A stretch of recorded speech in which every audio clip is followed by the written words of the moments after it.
We are human beings, not human doings. We live in a world of opposites, light, dark, in, out, right, left, up, down. There are many opposites that impact the way that we live our life. Just to have a balance between being and doing. Achieving a balance between remaining in a state of being versus living a life filled with doing is very much required for us to experience a sense of wholeness and well-being. So let's define what do we mean by being and doing. Number one, being. Being can be described as a state in which you are still, reflective, accepting of what is, where you are content and internally focused. When we are in a state of being, we are very much aware of the present moment. And number three, there is no such strong desire for something outside of yourself. There is merely a peaceful acceptance within us with what is. When we are able to relax and go with the flow, trusting that our lives will continue to unfold in a beautiful way and in a natural way, we are living in a state of being. We are living from a state of being, also known as Anubhavdhara in Sanskrit.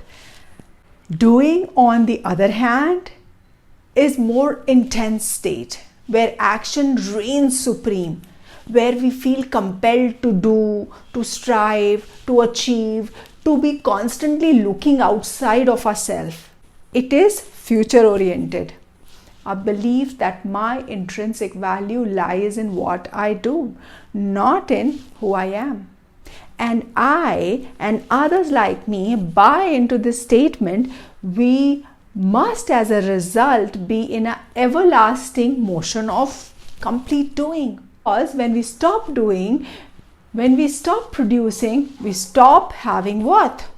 This may not be true for all people who jam-pack their life with activities and then try to do a little bit more extra. Some superhumans who truly thrive on never-ending actions.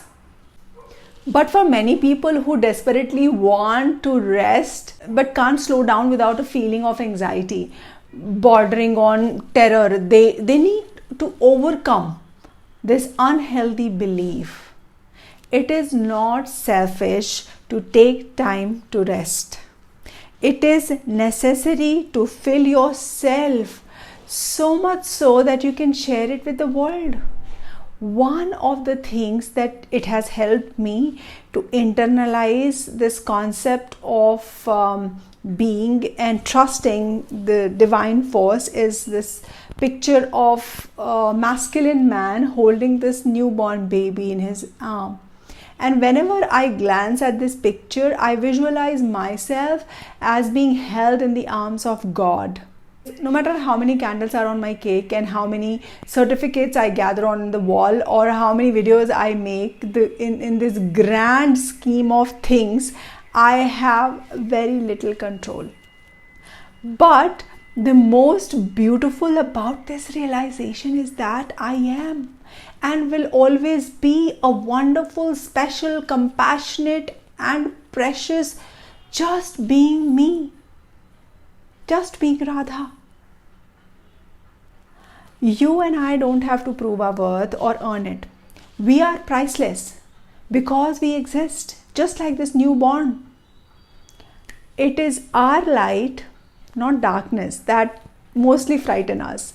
And you have to keep reminding yourself that you are a child of God. So there is nothing enlightened about shrinking yourself so much that other people don't feel insecure about you. Right? We are all meant to shine as the children do. We were born to make and manifest the glory of God that is within us. It is not just in some of us, but it's in everyone. And as we let our own light shine, we unconsciously give other people permission to do the same. You and I were created as human beings, not human doings. Okay, so remember that. As we liberate ourselves from our own fear, our presence automatically liberates others.